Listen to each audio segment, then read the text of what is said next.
presence of Miami.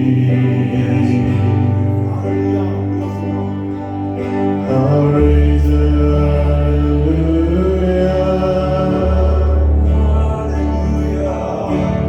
louder than the unbelief.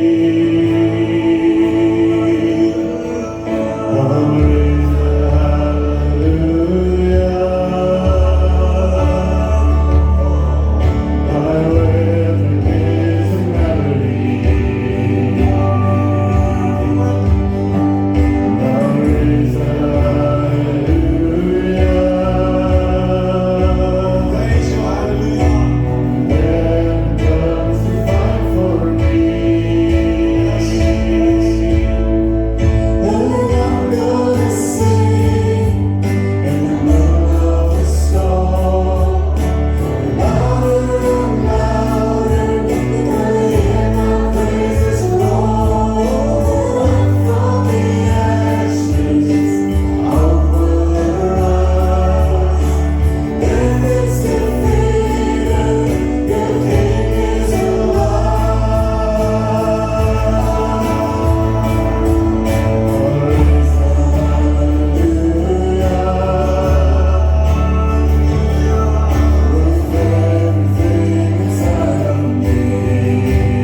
for me.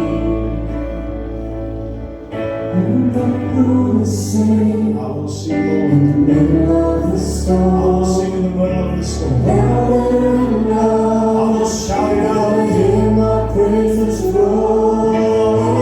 From the ashes, hope will arise. Death is defeated, the King is alive.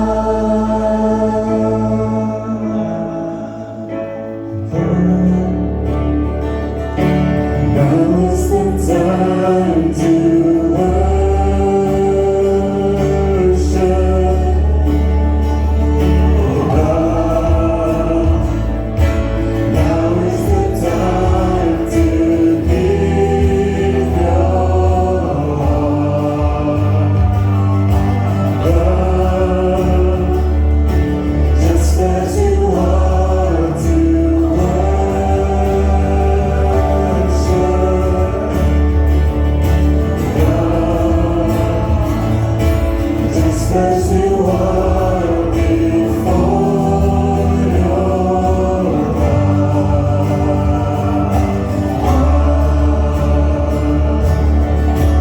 Now is the time. Now is the time to worship Hallelujah. God. Now is the time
as you are to worship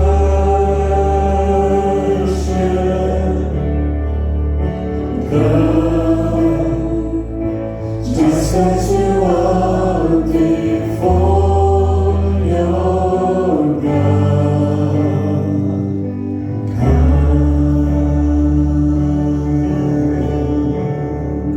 we praise you. On the highest place, sing it out, Lord, for you are the great high priest. We bless you.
Prys die naam van die Here. Die broer vra vir my, gaan ek preek vanmôre?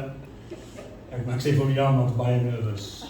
Ek was baie oud klas en om eerlik te wees, is nie my eerste keer wat ek hierdie doen nie. Ek doen dit redelik gereeld, maar elke keer wanneer ek voor 'n gemeente staan of voor iemand om die woord te bring, is daar altyd 'n draai in die maag en wetend dat ons word gehou teen wat ons spreek. En soos ek hierdie woord voorberei het die Here al klaar met my gespreek en ek dank die Here daarvoor vir die geleentheid. Baie dankie pastoor en kerksraad van AGS Oudkruis dat julle my die geleentheid gee. Voordat ons hierna toe getrek het ons wat hulle noem in Engels church hopping gedoen, want ons moes seker gemaak het, ons vind onsself by 'n gemeente waar ons sal inpas. En ons het 'n paar kerke gaan bywoon in die area en Nie dat daar fout was met die woord nie, maar toe ons hiernatoe kom, het ons net gevoel hierdie is huis en tuis vir ons. Ek dank elkeen van julle wat ons so verwelkom laat voel het. Daar's werklik ware liefde in hierdie gemeente wat jy amper kan aanraak, want ek glo dit is die liefde van Jesus wat onder ons dwaal hierso. En ek en my familie is bly om hier te kan dien, en ons sal elke geleentheid gebruik maak om die woord van die Here voluit te lewe saam met julle. Prys die naam van die Here. Ons het gesing, look what the Lord has done for me.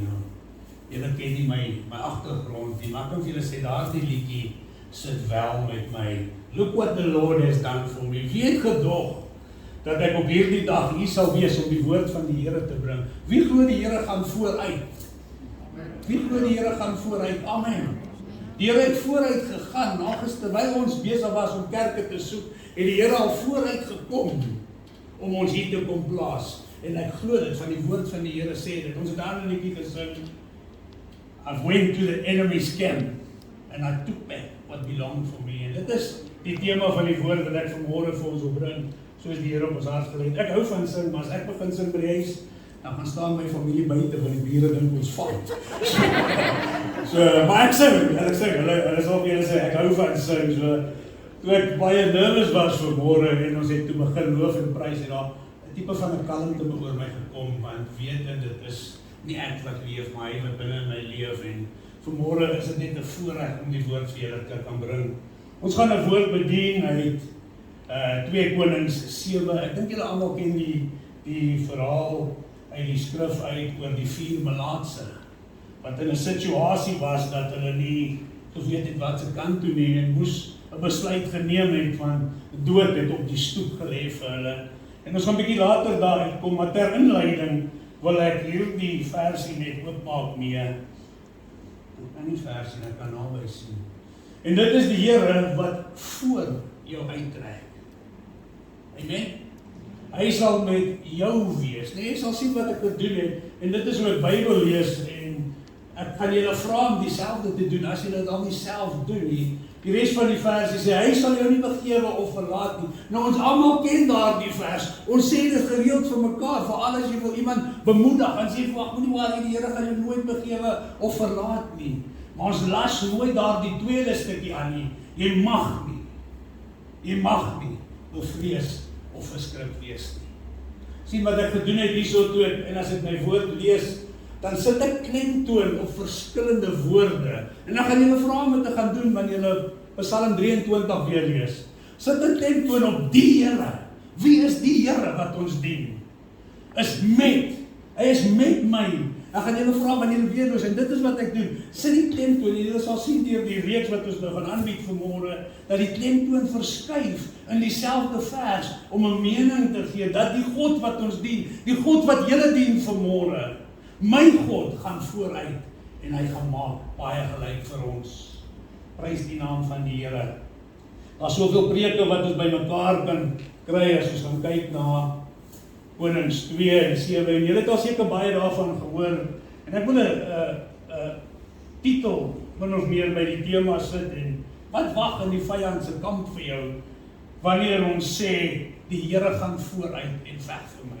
Waarvoor veg die Here dan vir ons? Wat is daar wat voor lê, wat ek moet uitstryk na en gaan terughaal as ons sê die Here gaan vooruit? Wat doen hy vooruit? Wat is my vooruit vanmôre? Waar lê my vooruit vanmôre? Wat beteken dit? Ons gaan Konings 2 Konings 7 gebruik om dit vir ons bymekaar te sit vanmôre, soos die Here ons lei. Daar's 'n belangrikheid vir ons om die woord te ken en te verstaan. En ons dank die Here vir die wysheid wat hy vir ons gee. Die vers het gesê, ek is die Here wat voor jou uittrek, hy sal met jou wees, hy sal jou nie begewe of verlaat nie, jy mag nie bevrees wees of verskrik wees nie. God het reeds vooruit gegaan. Gooi dit vanmôre, broers en susters. Amen. Die getuienis was net vir myne gewees, om te sê hoe die Here vooruit gegaan het, om ons hier te kom plaas. Nou baie van ons sit hier vanmôre, pastoor het so 'n bietjie gepraat, voordat ons verder gegaan het in lofsang, dat daar mag dalk iets wees wat jou pla vanmôre, jy mag dalk angsbevange wees, daar's dalk die sieknota of die oproep wat jy laas week gekry het van die dokter af, of jou werk het jy dalk die, en dit is 'n section 109 of iets wat hulle dit noem, die afdankingsbrief gewys, daar's familiekwelle, daar's iets wat dalk nie wel sit nie, vanmôre nie, en ek gaan nou vooruit spring, maar weet jy dat jy God nie kan prys, en aan iets anders dink nie. Het jy al daaraan gedink, jy kan nie die Here uit jou hart uit loof en prys gee, as jou gedagtes iewers anders is nie. Hy sê aan hom kom die eer en die heerlikheid toe alleen. En hou dit in gedagte, want pastoor het gesê, moenie dat jou gedagte dwaal en by maandag al wees nie. Ek sê vir my vrou, my gedagte was by hierdie preek die hele dag. My broer het gister kom kuier, en ek moes so 'n bietjie gesprek hou met hulle, maar die hele tyd dink ek, hoe gaan ek voel vandag? Ek is so nervous, alles, ek is so, jou gedagtes is nie waar dit moet wees nie. En dit is 'n baie goeie taktiek, wat die vyand ook het vir ons, halleluja. Verder gaan ons aan, net ophou waar ek is.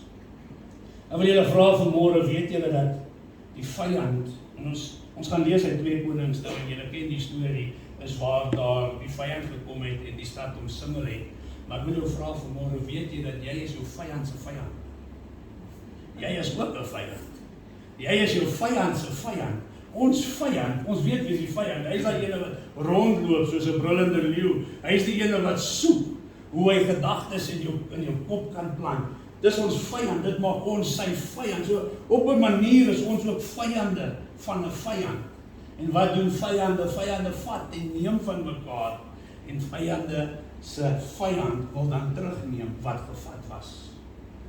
En vanmôre gaan ons kyk, soos die Here ons lei ook, hoe hierdie 4 manne wat in 'n situasie gesit het, moes besluite geneem het in hulle situasie. En ons is dagliks, ek sal amper sê minuutliks, met die manier hoe informasie na ons toe kom, gaan jy 'n besluit maak, gaan jy hierdie aanvaar wat jy lees, jy moet besluite maak, amper dagliks, amper uurliks, definitief amper minuutliks, oor dinge wat aangaan in jou lewe.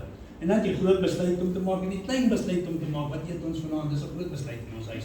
Wat eet ons vanaand, wat eet ons vanaand, wat eet ons vanaand. Maar dis hierdie klein dingetjies wat ons maak, om keuses te maak. Weet soos hierdie 4 manne, maar hulle moes groot besluite geneem. En ek dink as jy staan in jou geestelike beweging, soos God jou lei vanmôre, is daar groot keuses wat jy moet maak as kind van die Here.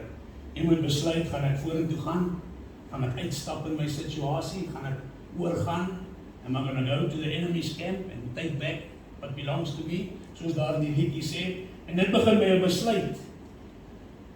Jy kan nie prys, so daar gepraat, ons omstandighede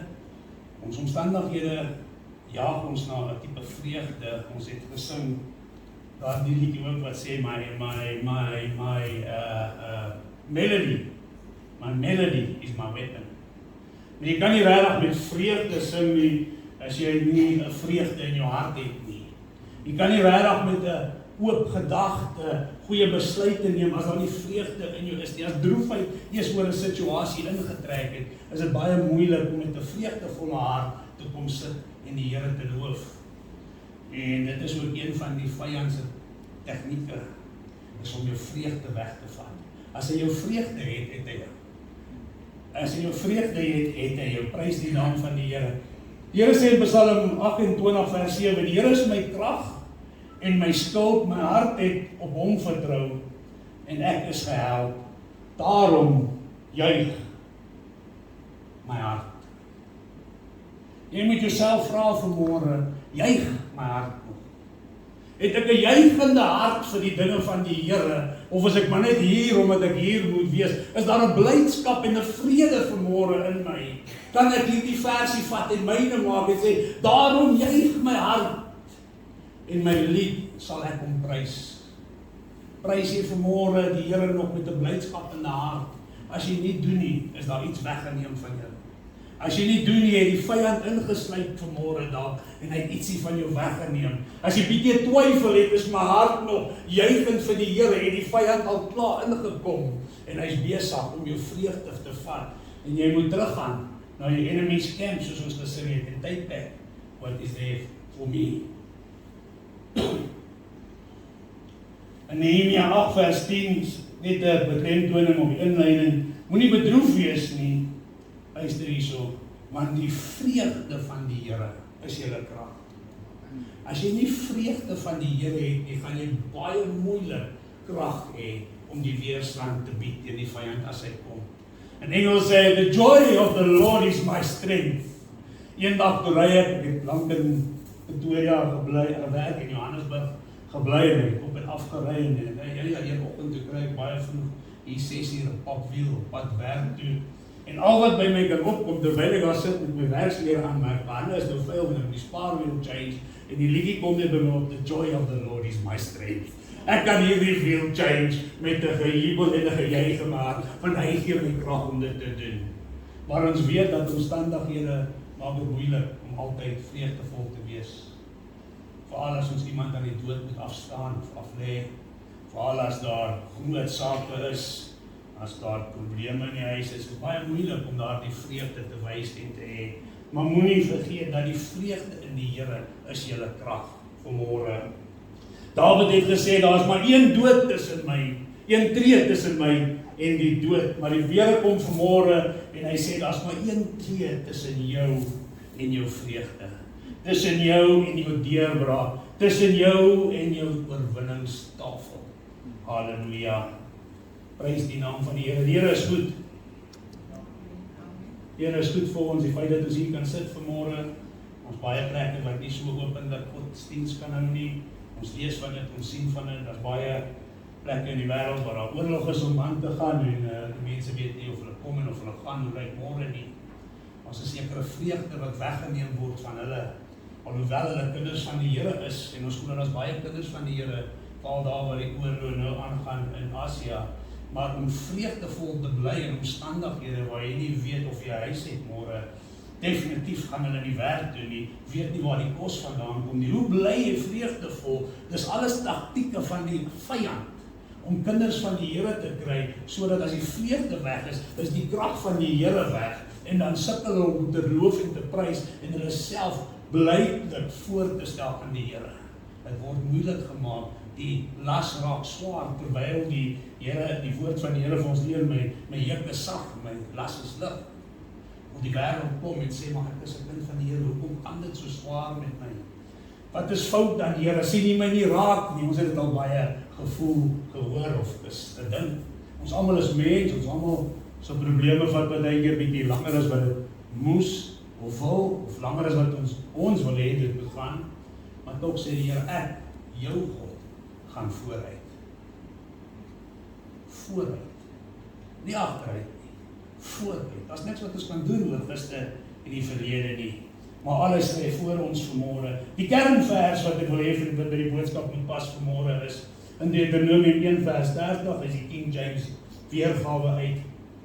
Die Here, julle God. Sê my God. My God, ek kan julle nie hoor, dis my God. My God, halleluja. Die Here my God wat voor julle uittrek.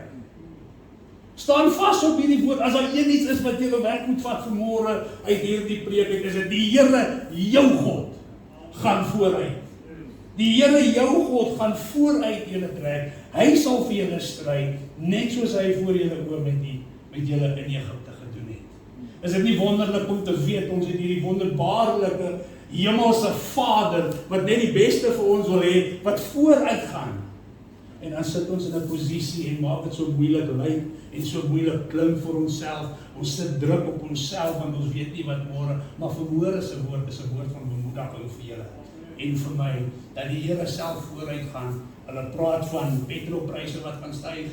My God, ek het nou net gesê, my God gaan vooruit. Ek weet nie waar gaan ek al die petrol kry nie. Ek weet nie, pastoor, maar my God gaan vooruit. Ons gaan oor 'n jaar of 3 of 5 nog steeds hier staan en sê, daai dag het my God vooruit gegaan en ons het dit gemaak, want hy sê, my God, die woord sê, my God gaan vooruit. En ek vat hierdie woord en ek maak dit myne, voordat ek hierdie preek by mekaar gesit het, en die Here eers met my gepraat. En as jy ook is my betwyfel partykeer, hier's 'n vers vir jou, vat dit, maak dit joune, jou God, die een wat ons geprys en worship het vanmôre, vir wie ons lofsang gegee het, daardie God gaan vooruit. Halleluja. Kom ons lees dan uit die woord uit 2 Konings. Ek gaan van die papier af lees. Maar Elisa sê, hoor die woord van die Here, so het die Here gesê, môre hierdie tyd sal 'n mens vir 11 gram silwer, 5 kilogram meel, en 9 kilogram gars kon koop, hier in die poort van Samaria. Die adjutant, wat die vertrouweling van die koning was, het van die man van God gesê, dis onmoontlik, selfs al maak die Here vensters in die hemel, sodat dit nou reën. Jy sien, hier's 'n persoon wat sê, dis onmoontlik, al maak die Here die vensters in die hemel oop, dit sal nie gebeur nie. Hierdie ou het regtig getwyfel, hy het natuurlik nie ons God geken wat vooruit gaan nie. Man van God kom en hy gee 'n profesie, hy sê môre, die woord van môre kom na julle toe en hy sê môre, hierdie tyd kan jou situasie anders lyk.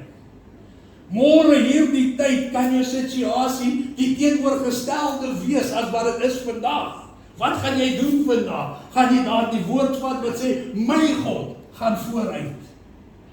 Môre hierdie tyd, of gaan jy wees soos hierdie ou, en as jy verder gaan lees, dan hoor jy hierdie ou dit gesien, maar hy het nooit daarvan geëet nie. Hy was doodgemaak en vertrap voordat hy self kon deelgeneem het.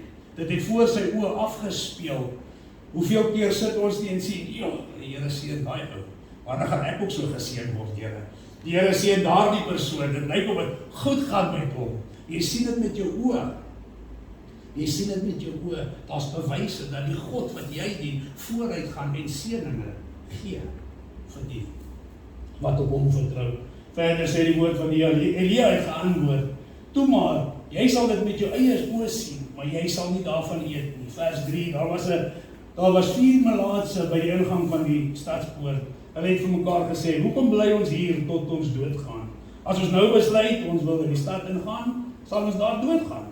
Want daar is hongersnood in die stad. Bly ons hier, is ons ook dood. Die situasie het nie regtig goed vir hulle gelyk nie. Ons het, julle het al gehoor van 'n win-win situation. Het lyk nie of dit 'n win-win situation hierso vir hulle is nie. Het lyk meer of dit 'n die situation is. En miskien is daar iemand wat so voel vandag. Miskien is daar iemand wat hierso sit en sê, Here, maak nie saak wat se kant toe nie, dit lyk nie vir my of daar lewe is nie. Die situasie in my familie, in my huwelik, die situasie by die werk, dit lyk onmoontlik dat daar 'n verandering kan kom. Maak nie saak of ek môre opstaan en werk toe gaan, of ek môre moet opstaan en in daardie gesig vaskyk wat niks met my wil doen nie, Here, die situasie lyk dood. Maar God kom vanmôre en hy sê, jou God sal voor jou uitgaan. Halleluja. Hy sê, kom ons loop oor na die kamp van die Arameërs toe. As hulle ons laat leef, dan leef ons. As hulle ons doodmaak, is ons dood. Skemeraand het hulle na die kamp van die Arameërs toe vertrek. Toe hulle by die kant van die kamp van die Arameërs kom, ontdek hulle dat daar niemand is nie.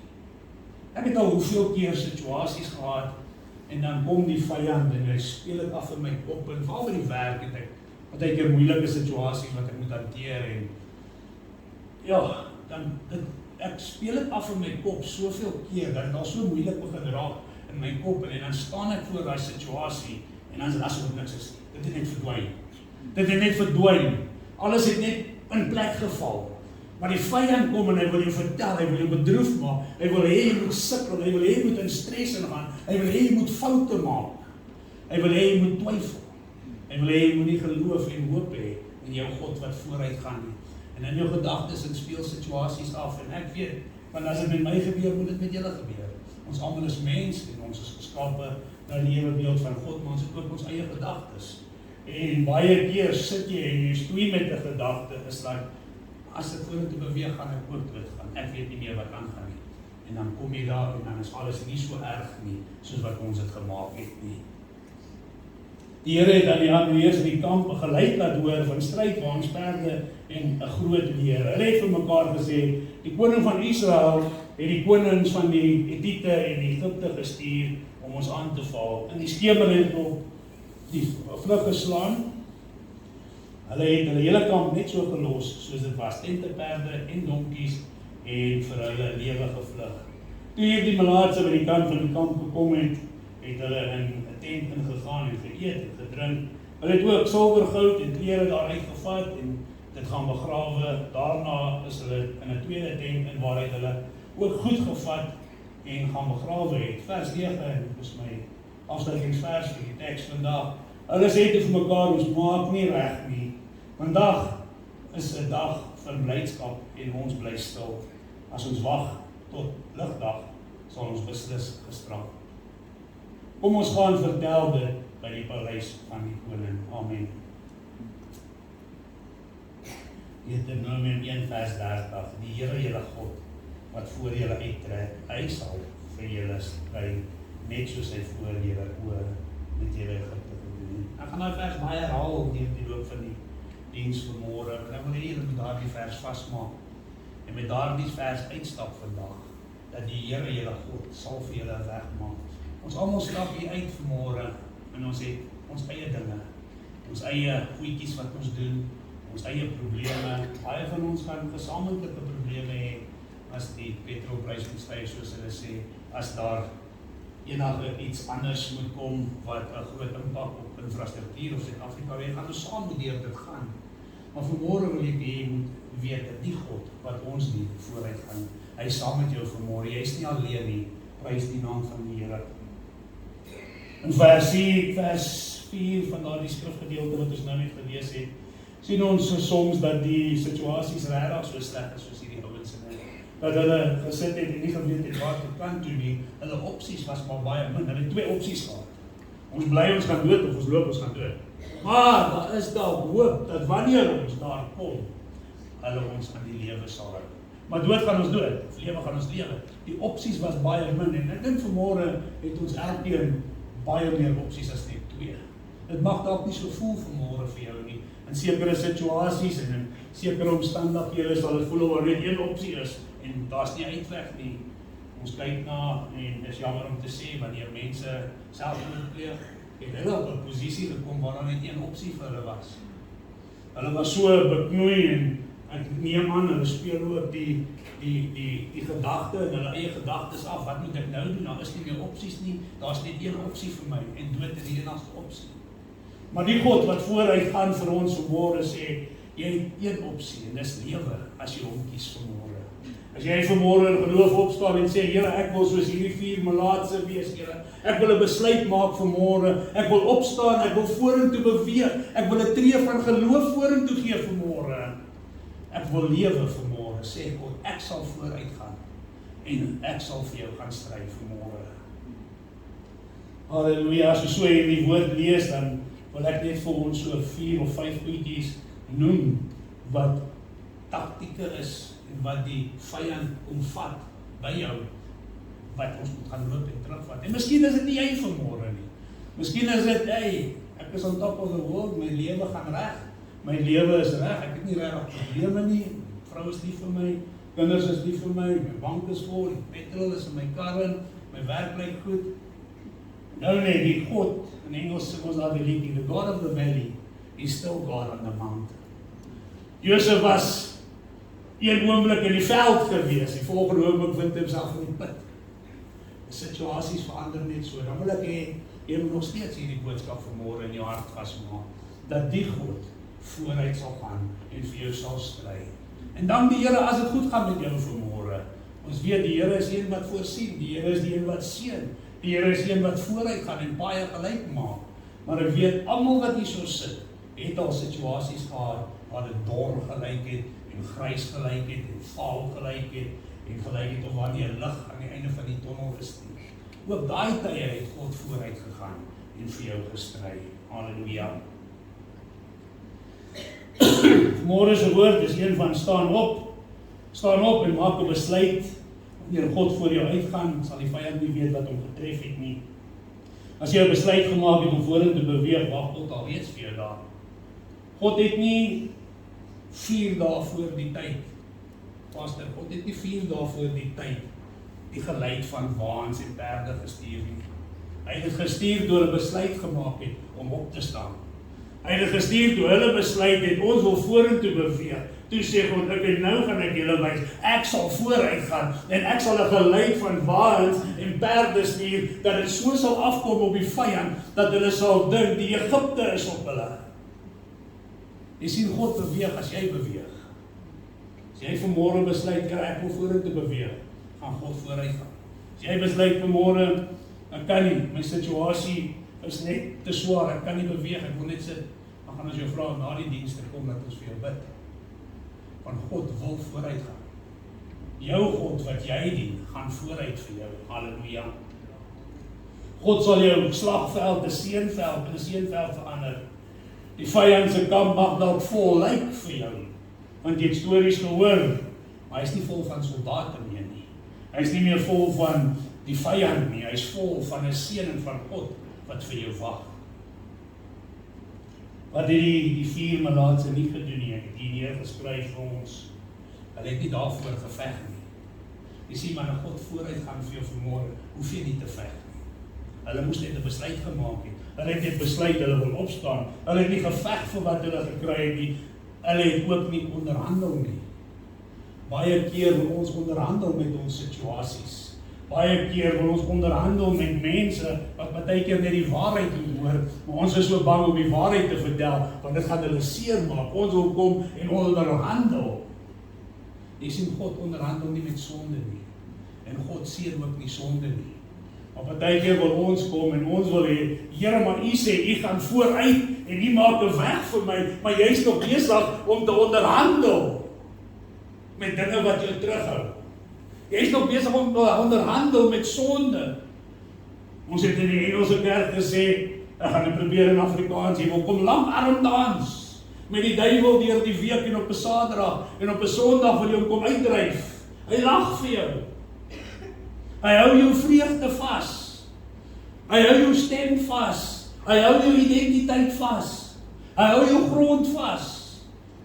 God sê, maak 'n besluit vanmôre. Ek wil vooruit gaan. Maar God stuur nie 4 of 5 dae voor die tyd waans en perders en klanke en geluide uit om jou vyand te oorval nie. Hy stuur dit sodra jy 'n besluit maak om vorentoe te beweeg. Sy het gesê dat God onderhandel nie met die vyand nie. Hy is nie daar om speletjies te speel. As jy besluit gemaak het vanmôre, Here, hier is ek. Ek staan op, ek gaan vorentoe vanmôre. Weet verseker, God wag al klaar vir jou daar. God wag al klaar in jou seëninge. In Psalm 23 vers 5 lees ons, Here, U berei 'n tafel voor my aangesig in die teenwoordigheid van my teestanders. Wie van julle ken daardie vers? Amper nie een hand gesien wat bly nie. Maar baie keer wil ons hê daardie tafel moet dinge wees. Baie keer wil ek hê, Here, as U net vir my 'n nuwe kar kan gee, dan kan ek vir my vyand wys ek het dit ook gemaak. Here, as U net vir my ander werk kan gee, dan kan ek vir die mense wys ek kan dit ook doen, dan kan ek ook weer deel van die samelewing wees. Jy sien, die tafel waarvan die Here praat, is nie dinge en goeders nie. Jy sal beskaam, hy sal 'n tafel vir jou dek in die teenwoordigheid van jou teestanders. Het jy al gehoor dat mense vir jou vra, Jesusie, hoe kan jy so kalm bly in hierdie situasie? Van die Here het 'n tafel vir jou bedek, 'n tafel van geduld, 'n tafel van liefde, 'n tafel van hoop, 'n tafel van uithou vermoë, 'n tafel van deure wat oopgaan terwyl ander ouens se deure toegaan. Die Here dek 'n tafel in die teenwoordigheid. Hy gaan vooruit. Net soos ons gesê het, die Here het vooruit gegaan en ons hier kom plaas. Ek het nie geweet waar sal ons eendag ons voete vind in Pretoria nie. Ek dank die Here vir AGS aan prys. Maar die Here gaan vooruit vanmôre. As ons sien wat het aan die tafel gesit met daardie 4 manne, was daar nie veel nie. Moedeloosheid het aan tafel gesit by hulle. Stres, hongersnood het aan tafel gesit by die 4 melaatse. Dit het nie vir hulle, ek dink op daardie oomblik, het hulle nie geworry oor dinge nie. Hulle het nie geworry, kyk ek my skoene nie, kyk hoe hy preek het gewys, die ou Petrus staf in sy hand gehad. Ek word 'n nuwe stok nie, hulle moes met stokke glo baie tyd, of stawe nie. Hulle het nie geworry oor, ek word dalk 'n nuwe hoed nie. Hulle sê, Here, as ons bly, gaan ek dood. As ek sit, gaan ek dood. Here, as ek opstaan, gaan ek dood. Dood gaan ons dood, wat is my opsie? Maar God sê, ek gaan vooruit vanmôre. Ek gaan vooruit vanmôre, en ek sal vir jou veg.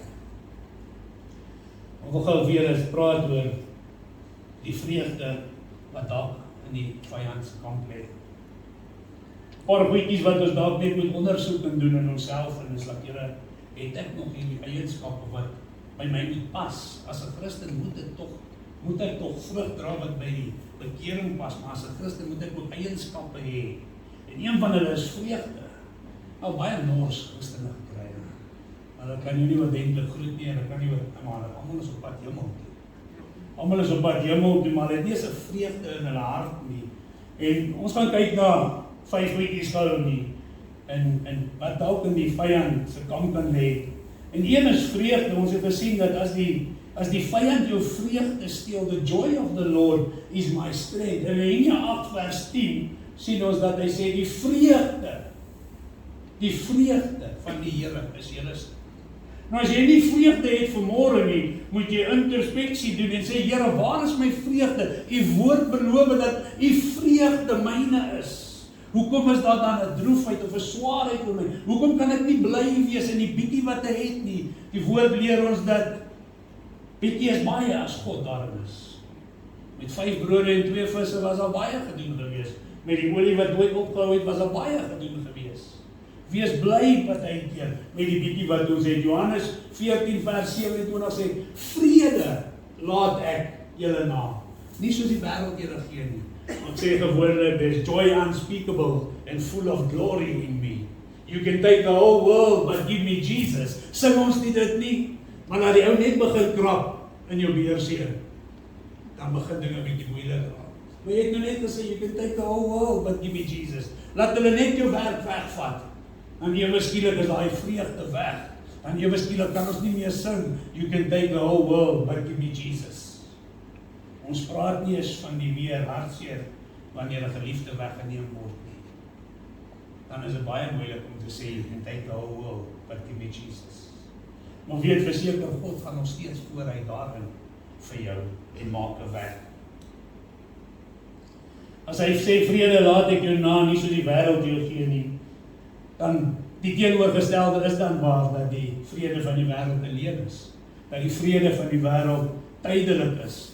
Dat die vrede en die vreugde van die wêreld wat dit vir jou gee, moet altyd bietjie meer en meer en meer word, want jy raak gewoond aan daardie vrede en hulle moet 'n beter vreugde of vrede op jou laai, sodat jy daardie emosie kan ondervind van vreugde wat die wêreld jou gee. Maar God sê, 'n vrede laat ek vir julle na, nie soos die wêreld jou gee.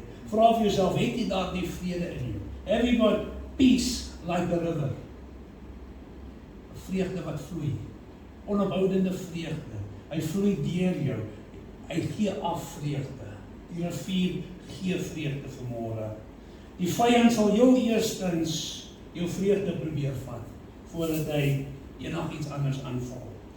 Daar's dalk 'n identiteitsblaadjie, karkaatjie, wat doen jy daai ding? Ek was Vrydag by 'n ontbyt gewees en het my so 'n naamtag gegee. My naam moes daar opstaan sodat ons mekaar kan sien.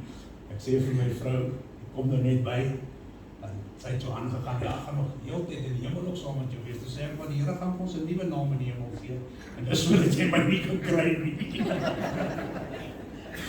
Maar prys die Here, die vyand kom, en as hy jou vreugde aangeval het met dit, sal hy kom en jou identiteit aanval. As jy 'n kind vandag vra, 'n kind van die Here, wat is jou identiteit in Christus in? Gaan hy sukkel om dit te vir jou antwoord.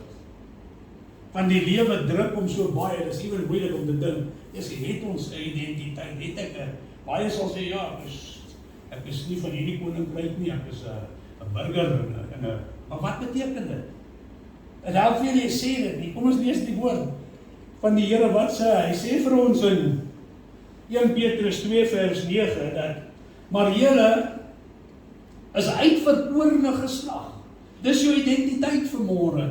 En die duiwel laat jou soveel, en die vyand laat jou so mismoedig voel, dat jy waardeloos voel. Jy verloor jou identiteit in God, en meantime, min wetend, weet hy of jy nie, dat jy 'n uitverkorene geslag is. Dit maak jou iets beter, as wat die wêreld vir jou sê. Jy is verder 'n koninklike priesterdom, 'n heilige volk. 'n Volk as eiendom verkry om te verkondig die deugde van hom wat julle, en luister, hierso is dit. Hy praat met ons hierso. As jy gedog het, nee man, Konteks is baie belangrik in die Bybel. Ons leer dit, ons spreek dit, jy kan nie net 'n versie aanhaal en dit vandag toepas nie. Jy kan ook nie Russian roulette met jou Bybel speel en dit oopmaak en vandag lees ek hierdie versie en dan kom jy op daai versie af wat sê ja, en Judas het homself vanaand, okay, daar's my antwoord. Nee, dit werk nie so. Konteks is baie belangrik. En hier is konteks baie belangrik. Hy sê, Here uit die duisternis geroep het tot sy wonderbare lig. Van wie praat hy? Hy praat van ons. Ek was uit die duisternis uitgeroep. Ek was uit die duisternis uitgeroep na wonderbare lig. So vir een oomblik, as jy dink dat hy praat nie met ons nie, jy is 'n uitverkorene volk, 'n heilige priesterdom vandag. Dit is jou identiteit. Moenie dat die vyand vir jou eendag iets anders sê nie. As jy nie so voel nie, moet jy vanmôre opstaan en vorentoe beweeg en go back to the enemy's camp and take what belongs to you. Jou identiteit behoort aan jou. In Genesis 1:27 sê jy's geskape na God se beeld. Die wêreld sal vir jou baie ander dinge sê. Nee, jy moet so lyk, jy moet dit doen, jy moet daai doen. Jy moet soveel likes hê en jy moet die klere aantrek en daai klere aantrek. Dis nie 'n vrede van die wêreld nie, ons het dit gelees. En is besig om jou identiteit van jou af weg te neem. As jy kan vasmaak op jou identiteit vandag, dan sal jy weet dat ek is geskape volgens God se ewebeeld. Die duiwel sal kom.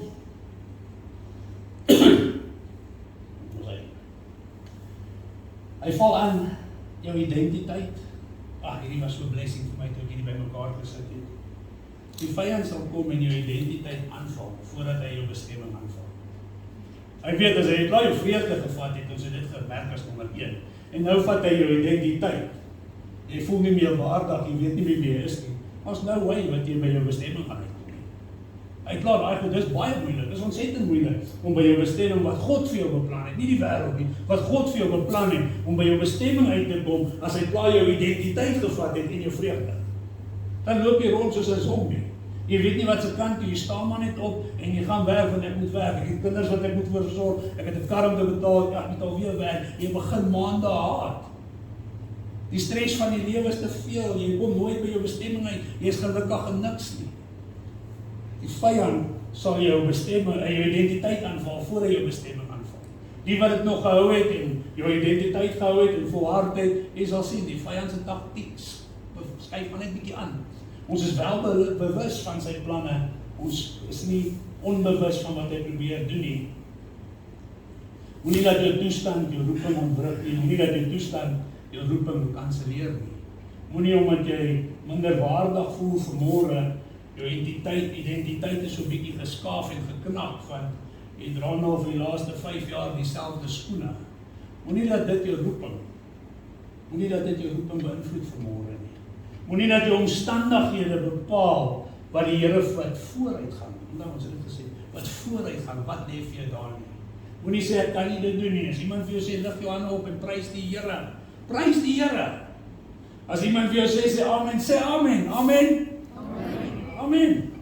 Prys die Here. Dis die God wat jy nou net verklaar het. Hy gaan vooruit. Jy hoef niks te doen nie. Ons onderhandel nie met die vyand nie. God veg hom vir ons. Halleluja. Want God berou nie sy roeping oor jou nie. Partykeer is jou identiteit so geskaaf dat jy self nie meer weet wat jou beroeping is. Ons lees in Romeine, dis nie daar nie, 11 vers 29, van die genadegawes en die roeping van God is onberouwlik. Is onberouwlik. Hy het 'n roeping vir jou en vir my. Jou identiteit, jy is geskape. Jou identiteit is, God het jou heilige volk gemaak. Jy is geroep. Nie net om te kom sit nie, om deel te neem. Jy wil 'n tafel hê. Waar is die tafel? Staan op, jy is geroep. Jou tafel is gedek. Die vyand is klaar oorwin. Hy speel net in jou gedagtes 'n rol af en jy help hom want jy entertain dit. Vat terug wat joune is. Halleluja. Kom ons gaan na punt 3 toe. Neem jou belofte terug. Daar's so baie beloftes vanmôre in die woord. Ek het net 2 hier gesit. Daar is soveel beloftes wat God vir ons het. Maar voordat dit gebeur het en terug na die verhaal van die 4 malaatse, was daar 'n belofte, profesie gedoen. En daar was oorvloed geprofeteer. Hoeveel keer het daar nie al mense gestaan agter, ek seker agter hierdie kansie, en in jou lewe, waar mense profeteer oor jou lewe, dit gaan goed gaan, daar gaan 'n oorvloed wees in jou lewe. Jy kyk jou situasie so en mense wat my nie eens groet nie, hoe gaan daar oorvloed ooit in my lewe kom? Die twyfel wat die vyand bring in jou, is 'n groot wapen wat hy gebruik. Dit mag dalk onmoontlik klink vandag, maar God kan in 'n oomblik, in 'n 24 uur, het hy die situasie verander vir hierdie 4 melaatse toe hulle besluit het om op te staan. En vandag is die woord, die belofte, ook God sal vooruit gaan vir jou. Jou situasie, ons het laasweek Sondag het Bonnie gesê, ons moet getuig. Ons gaan nou vra wie het getuienis wat hulle wil vorentoe bring van laasweek. Want God wil hê jy moet 'n stem ook hê. God wil hê jy moet 'n stem hê. Dis een van die dinge wat ons moet gaan terugneem. Hy sal jou oorvloed. En hy sal, moet nooit God se belofte oor jou lewe twyfel nie. Twyfel is die grootste wapen wat die vyand het. Daai gedeelte waar hy getwyfel het, en hy geskryf, jy sal dit met jou oë sien, dit was in 2 Konings 7 vers 2, jy sal dit met jou oë sien, maar nie daarvan eet nie. Is dit nie hartseer om te weet, daar was soveel profesie gewees oor daardie, en net omdat hy getwyfel het. Ons ken 'n paar mense in die Bybel wat ook bietjie nie hulle beloftes gesien het nie. Moses kon nie die beloofde land ingegaan het nie. Nie dat hy nie getwyfel het nie, maar God is 'n waarmaker van sy woord. As hy sê hy gaan vooruit vanmôre, gaan hy vooruit. As jy nie opstaan en gaan sien wat lê vir jou, dan sal jy nooit weet nie. As jy nie besluit vanmôre, dan sal God nooit die gedruis en die geraas stuur nie.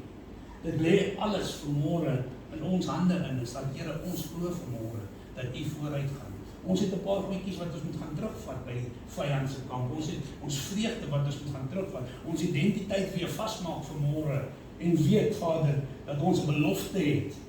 In Jeremia 29 vers 11, julle ken hierdie gedeelte, want ek weet watter gedagtes ek gaan by julle koester spreek, Here, gedagte van vrede en nie van onheil nie, om julle 'n hoopvolle toekoms te gee. Ja, ek het al kinders gehoor van die Here gehoor praat en sê, daar's nie hoop vir ons nie. Hoor ons. Daar's nie hoop vir ons nie. Maar die woord kom van die Here en sê, ek gee vir julle 'n hoopvolle toekoms. Hoekom twyfel jy sal dit sien met jou oë, maar jy jouself sal nie daarvan eet nie. Ek sê, ek gee vir julle hoop, gaan vat terug julle belofte vanmôre. Ek sal self moet gaan vat terug. In Jeremia 33 vers 3, roep my aan. Roep my aan, kyk wat hy die klemtoon daarop, roep my aan. Partykeer vra ons wie mense kom ons prys so 'n bietjie en loof die Here se naam, en dan is daar so 'n paar mense wat sê, nie nou nie. Nie vandag nie, nie die Sondag nie. Ek het gekom om woord te hoor, ek het nie gekom om hande te klap nie. Ek het gekom om woord te hoor, of ek het gekom om net hier te wees. As daar 'n registerlys was, dan was my naam daarom op die lys vanmôre gewees, maar ek het nie gekom om my hande te lig. Ek het nie gekom om die aan te roep nie. Hy sê, roep my aan, en ek sal jou antwoord, en jou 'n groot, ondeurgrondelike dinge bekend maak. Het God al dinge vir julle bekend gemaak? Tyd dat ons weer God gaan aanroep, tyd dat ons beloftes terugvat. Ons beloftes lê daar so en wag vir ons. Roep God aan as jy 'n geleentheid kry. En dit is baie makliker om in 'n gesamentlike geleentheid soos ons hierso het, om die Here se naam aan te roep met medebroers en susters. Maar wat gebeur in jou binnekamer? Wat gebeur as jy die deur toemaak in jou privaatheid? Roep hom aan. Roep hom aan. God sal antwoord. Jou belofte mag dalk vertraag lyk, die profesie mag dalk weerspreek lyk, maar die voorsiening sit reeds in wag vir ons. Die tafel is klaar gedek. Vat jou vreugde, jou identiteit en jou belofte vandag. Die Here julle God wat voor julle uitreik, hy sal vir julle stry. Hy sal vir julle stry, net soos hy gedoen het in Egipte. Dis tyd dat ons stem terugneem. Punt nommer 4 is amper klaar. Dis hier ons lei. Aanvanklik het die melaatse goeie nuus vir hulle self gehou. Hulle het daar gekom, hulle het al hierdie vreugde gesien, die Here het 'n weg vir hulle gemaak en hulle hou dit vir hulle self. Daar situasies vandag in jou lewe wat jy dalk vir jouself wil hou, en met reg dat jy dit doen, maar daar situasies in jou lewe wat jy nie vir jouself kan hou nie. En een van hulle is jou getuienis. Jou getuienis. Die duiwel is oorwin deur getuienisse. Openbaring 12 vers 11 sê, En hulle het hom oorwin deur die bloed van die lam en deur die woord van hulle getuienisse. Is tyd dat ons as gemeente, is tyd dat ons as broers en susters weer ons stem laat hoor. Is tyd dat die wêreld daar buite hoor, ons het 'n God wat voor ons uitgaan. Is tyd dat ons hulle vertel, ons koning lewe. Is tyd dat hulle die goeie nuus weer hoor, ons koning red nog.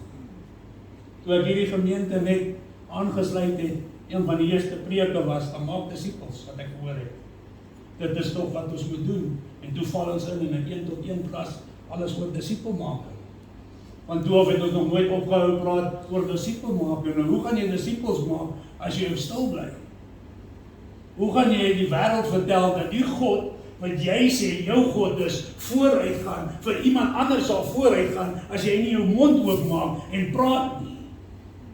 As jy nie jou mond oopmaak en sê, daar is verlossing, daar is vergifnis, daar is genade vir jou, as jy kom kniel by die kruis. Halleluja. Psalm 30 vers 12, sodat my eer U kan besing en nie stil bly nie. En daar's baie versies wat ons kan haal om nie stil te bly. Laat alles wat asem het die Here in hoof. Gewoonlik as daar die liedjie gesing word, dan verwag jy die mense moet op en af spring in hulle banke, want almal het asem. Hy sê, ek sal hierdie klippe kry om my te loof. Neem terug jou stem, laat hulle jou oorwinning hoor.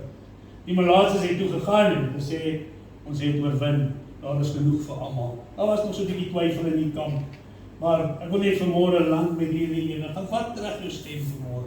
Moenie stil bly oor hoe God is, hoe groot God is. Jy moenie stil bly in gesprekke waar jy staan en later of terug staan en nie jou God groot maak nie. Sodra jy hom gaan groot maak in jou gesprekke, in jou bewegings en in jou sirkels, sal God jou groot maak. Hy sal jou oplig.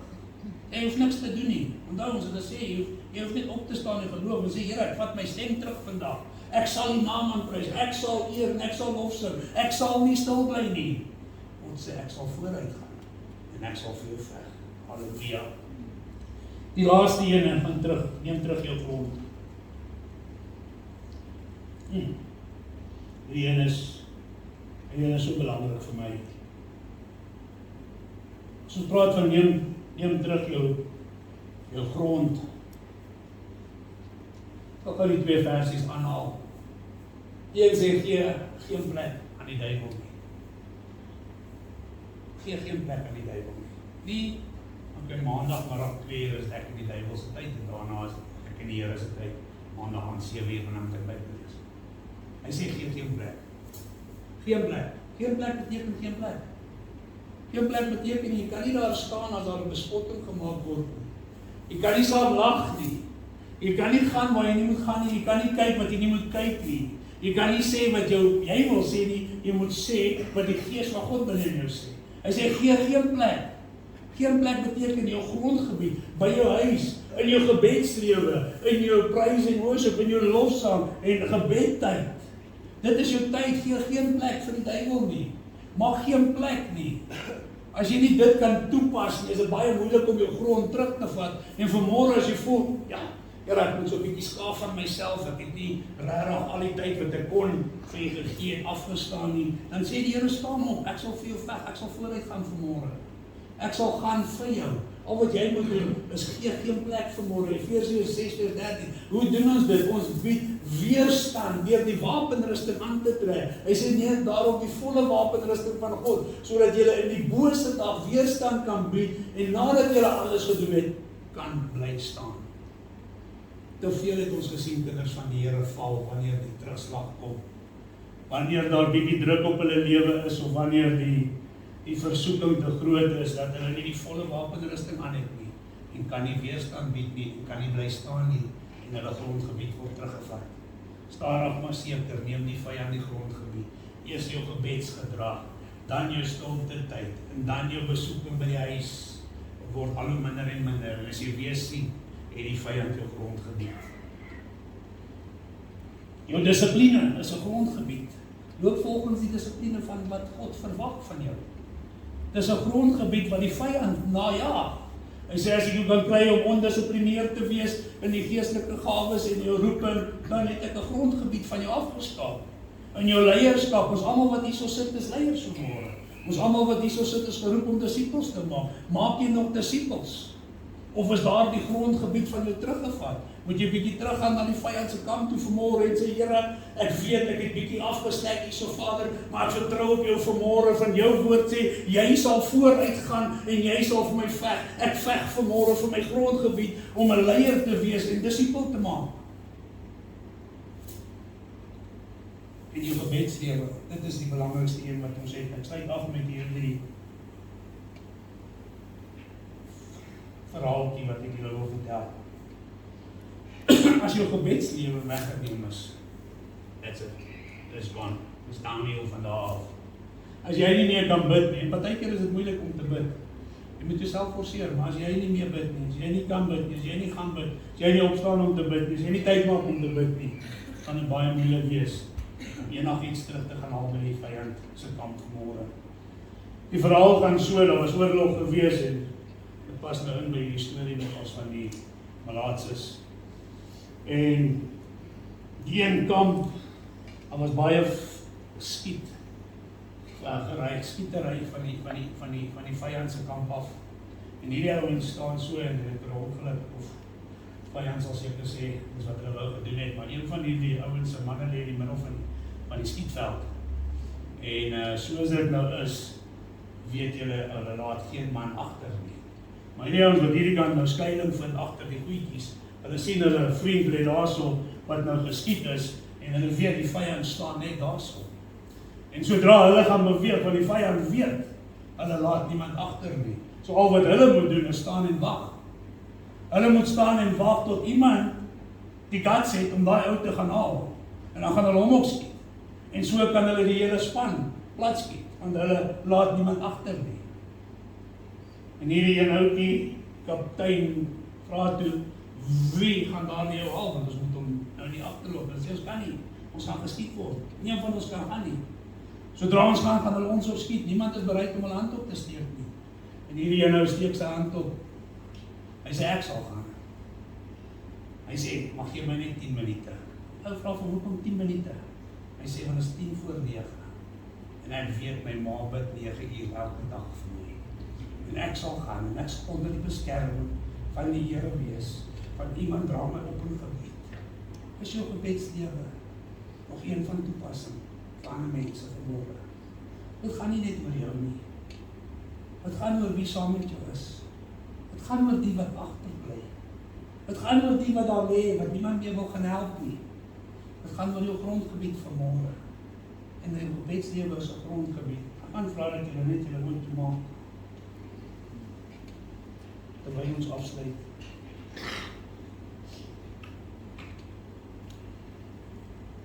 Die Here, dankie sê dat ons die geleentheid gehad het om die woord te hoor vanmôre. En soms is die stryd moeilik en ja, Here, ons weet dat die geveg lyk baie keer dor en asof dit al klaar verloor is. Maar ons het bevestiging gekry vanmôre. Here, dat U vooruit gaan. Ons wil nie meer stil sit vanmôre. Die Here, ons wil opstaan en wil vorentoe beweeg.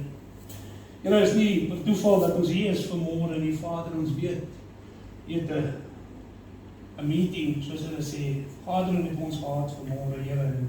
Daar's baie mense vanmôre wat dalk voel in 'n sekere grondgebied of 'n stem. Ek het vergeet van die belofte wat U vir my het, Here. Ek het vergeet van my identiteit. Here, ons kom vanmôre en ons vra, as daar enigiemand is vanmôre, ek gaan vra dat julle net staan vanmôre. Ons wil graag vir julle bid. Wat net sê, Here, ek wil weer terugkom vanmôre na die pad waar U my wil hê, Here. Ek wil weer wees, Vader, een wat met geloof kan vorentoe beweeg, wetend dat U vooruit gaan en U vir my sal veg, Here.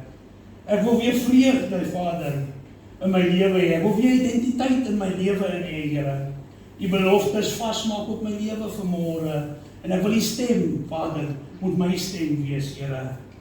My stem moet U stem wees, jammer, Here. Ek wil hê dat ek gehoor weer kan word, dat ek nie beskaam sal staan, Here. Ek wil grondgebied terugvat vanmôre. Ek gaan vra dat jy opstaan vanmôre. Dit is 'n stap van geloof vanmôre. As dit jy is vanmôre, staan op vanmôre en ons gaan vir jou bid. As jy voel dat, Here, ek is gemaklik in my situasie, ek het al my grondgebied terug. Daar's niks vanmôre wat ek kan sê lê by die vyand se kamp nie, dan wees ook, ons gaan vir jou ook bid vanmôre, dat jy so sal bly, dat jou situasie so sal wees vanmôre. Staan op vanmôre en neem terug, die vyand gevat het, Here. Dankie dat ons hier kan wees vanmôre. Amen.